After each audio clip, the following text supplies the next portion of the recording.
Okay, ladies and gents, I'm trying to make this quick. This is like my 10th video, but it's very difficult to make this as quick as possible. So, let's do some short key points. We are in Scarborough. We have been here for 11 months now. Yes, 11 months. What we are doing in Scarborough is advanced structural damproofing, for lack of a better term. Why are we doing this? We are doing this because a client of ours contacted us last year in December.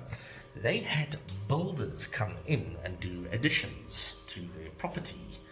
But unfortunately, fortunately for him, he is a studio engineer and he actually works with a lot of predominant musicians, which means he has to be in the States a lot of the time. So he wasn't sure when the work was getting done.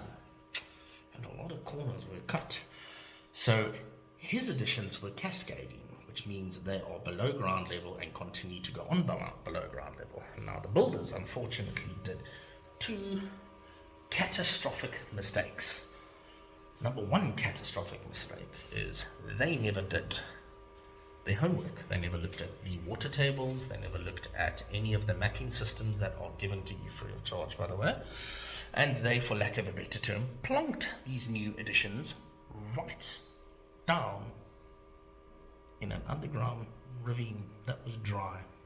So when it rained, the water came flushing through and flooded my client's property. The new additions, let's say. When I say flooded, I'm talking half a meter of water in a 6x6 room. That's a few tons of water. That's a few thousand liters of water. So what we had to do is we had to do something called negative side damproofing. Negative side damproofing means I cannot get to the positive side. There's too much ground there. I have to now waterproof or damproof the side that is negative, the side that we look at where the water's coming through. But for every action is an equal and opposite reaction. Yes, kiddos, you're going to learn that one in school. When I stop the water there, which I successfully have done, the water is now going to divert somewhere else. So to stop it from diverting somewhere else, we diverted ourselves into a French drain. Here we are on my client's first bit. This is part one because there's a lot of work. The first bit, we have damproofed everything.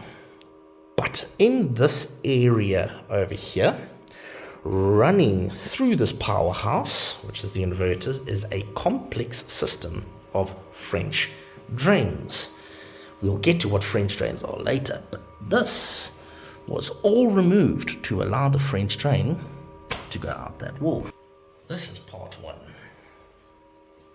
I'll show you the other parts.